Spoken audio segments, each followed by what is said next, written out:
The HOA president actually parked her pristine white SUV inside my private workshop, locked it, and told me she was utilizing a fake communal shade provision before marching off to a neighborhood brunch. I didn't yell or call a tow truck.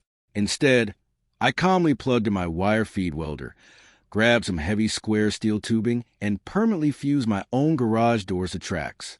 4 hours later, I was sitting miles away at a quiet lake with a cold drink watching a live high-def security feed on my phone as she returned with her pastel, wearing friends to retrieve her hostage vehicle. My name is David. I'm 42 years old, and I make my living as a custom metal fabricator. I spent my whole weekend watching that woman scream at unmoving steel, called the county sheriff to demand my arrest, and eventually roundhouse kick a commercial-grade door in pointed kitten heels. But before I show you exactly how hard she face planted into my front lawn, you need to know how this dictator backed herself into a trap she couldn't buy her way out of. I want you to imagine a smell. Not a bad smell, just a very specific one. It is a mix of old motor oil, sawdust, burnt metal from a welding torch, and coffee that has been sitting in a thermos since 6 o'clock in the morning. That is the smell of my workshop. It is a detached garage sitting at the very back of my property, right on the edge of the neighborhood. It is my sanctuary. It is the one place in the world where my phone stays in my pocket and the rest of the planet ceases to exist. Or at least that is how it is supposed to work. Then there is Brenda. Every neighborhood has a Brenda, but that was all the validation I needed. I did not yell. I did not run after her. I did not call a tow truck. Tow trucks take 2 hours, and sometimes they refuse to pull a car out of a private enclosed structure because of liability issues. No, I am a fabricator by trade. I saw problems with heat, metal, and wire. I walked into my shop and looked at the white vehicle taking up my floor space. I walked over to my workbench. I unplugged the radio. I plugged in my wire feed welder. The plan was not malicious. It was simply compliance. I told her I was locking the doors. I am a man of my word, but standard locks can be clipped. Standard padlocks can be defeated by a determined woman with a bolt cutter and an inflated sense of authority. I needed something a little more permanent. My shop has 2 main commercial-grade steel roll-up doors. They ride on heavy steel tracks bolted directly into the concrete block walls. I walked over to the scrap rack. I pulled out 4 pieces of thick square steel tubing. Heavy-duty stuff. The kind of steel you build trailer frames out of. I dragged them over to the closed bay door. I grabbed my welding helmet. I slipped it over my head. I grounded the clamp to the heavy steel track of the door. I lined up the first piece of square tubing horizontally across the tracks, essentially creating an immovable steel barricade bolted directly to the architecture of the building. I pulled the trigger on the welding gun. The brilliant blue-white flash lit up the dim garage.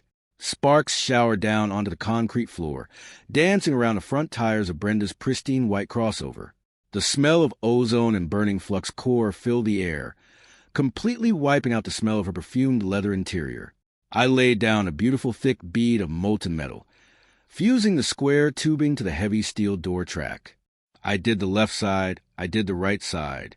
Then I moved down 3 feet and welded a second bar across. I walked over to the second bay door, the one right behind her car. I pulled down the heavy metal door.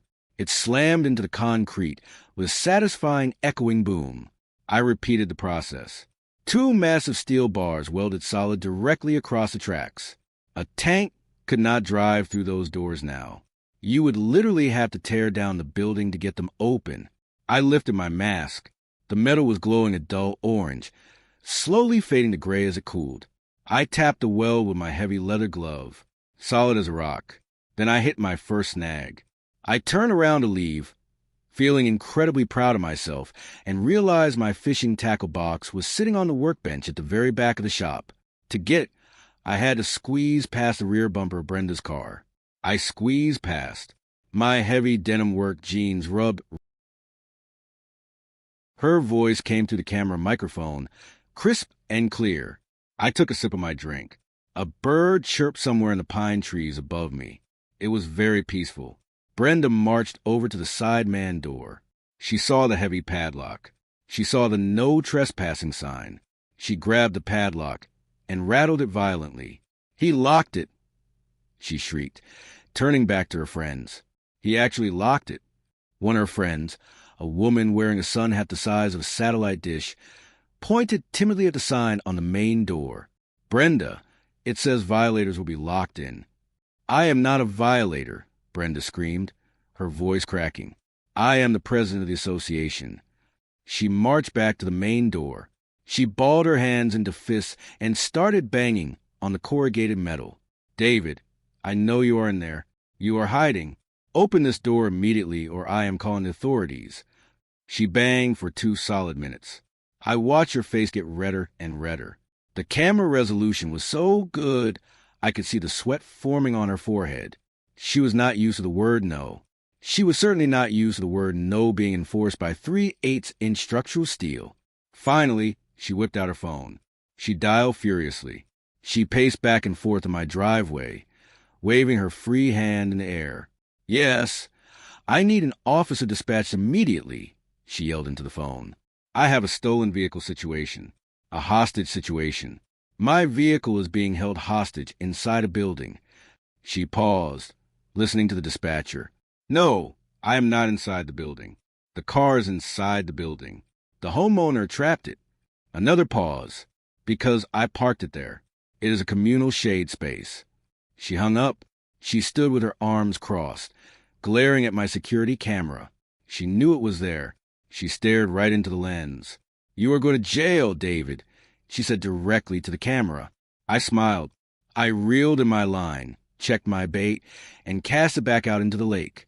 20 minutes later, the flashing red and blue lights reflected off the front of my shop. A white county sheriff's patrol SUV pulled into my driveway. A deputy stepped out. He looked young. He looked tired.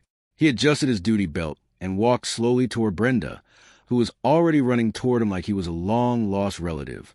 "Officer," she cried out. "Thank goodness. You need to breach these doors. He has stolen my vehicle." The deputy stopped and looked at the closed doors. He looked at the massive no parking signs. He looked at the private property sign. He pulled a small notepad out of his shirt pocket. "Ma'am, you said your vehicle is inside this garage?"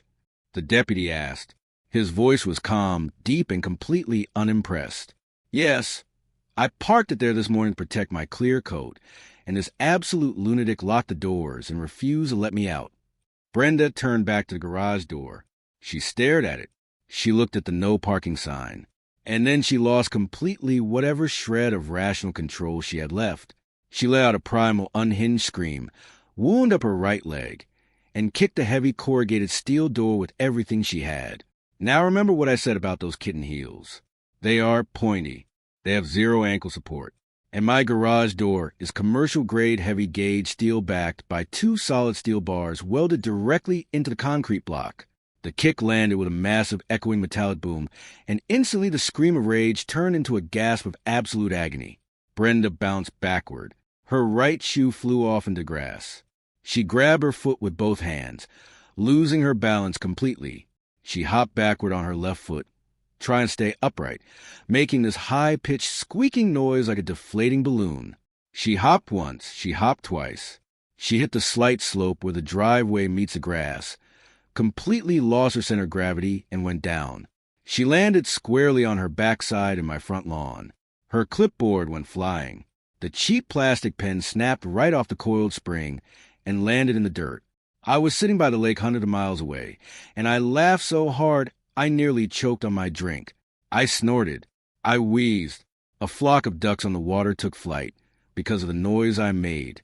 On the screen, Brenda's friends finally rushed forward to help her up. She swatted them away. She was entirely covered in grass clippings and humiliation. She limped over to her shoe, jammed her foot back into it, and hobbled down the street without looking back. Her friends hurried after her, carrying her broken clipboard. The driveway was empty again. The shop was silent.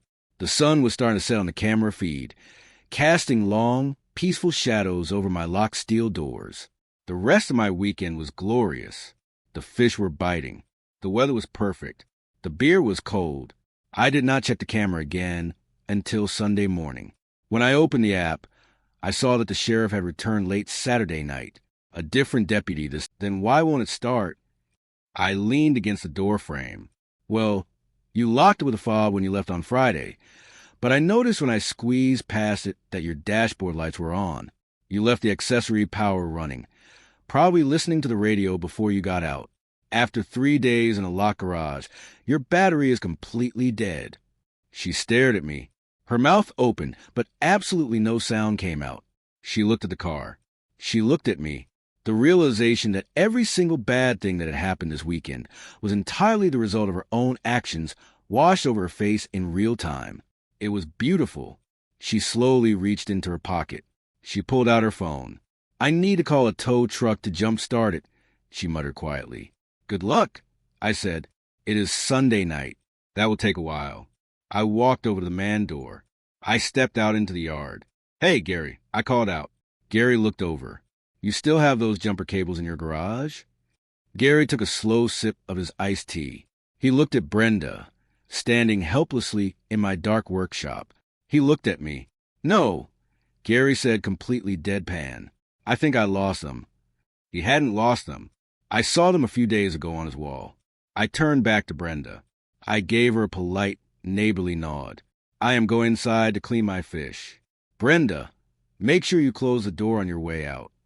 I left her standing there in the dark next to her dead hostage vehicle. I walked up to my house, unlocked the front door, and went inside.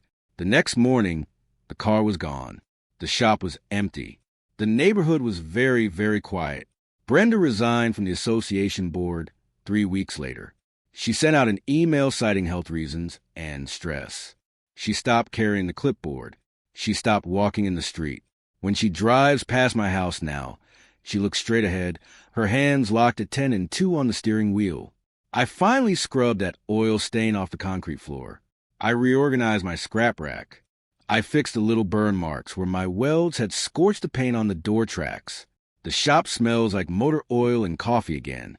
The doors stay wide open whenever I want, and the air is absolutely perfect.